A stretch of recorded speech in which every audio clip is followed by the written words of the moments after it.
Good morning. আজকে সকাল সকাল বেরিয়ে পড়েছি বিষ্ণুপুর যাওয়ার উদ্দেশ্যে। সকাল 5:30 মতো বাজে তখন আমরা বেরিয়েছি, আর তখন খুবই কুয়াশা ছিল রাস্তায়। সূর্যটা তখনই উঠেছে জাস্ট। গ্রামের দিকে সবচেয়ে সৌন্দর্য কিন্তু সকালের পরিবেশ, আর এই গ্রামের রাস্তা জাস্ট অসাধারণ।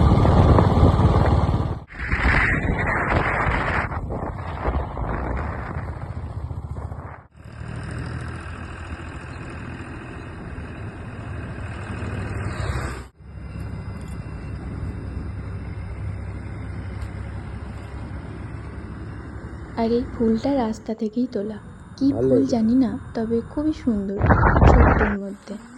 আর এটাও ওই রাস্তার গাছেরই একটা কি ছিল জানি না, তুলে নিয়ে ওড়াচ্ছিলাম। আর এদিকের রাস্তাটা আমরা মোটামুটি পৌঁছে গেছি তখন বিষ্ণুপুরের কাছাকাছি। আর রাস্তাটা যত কাছাকাছি যাচ্ছি তত বন জঙ্গল দেখতে পাচ্ছি। একটা পার্টে পুরোটা শেয়ার করা সম্ভব নয়, তাই নেক্সট পার্টে বাকিটা থাকলো।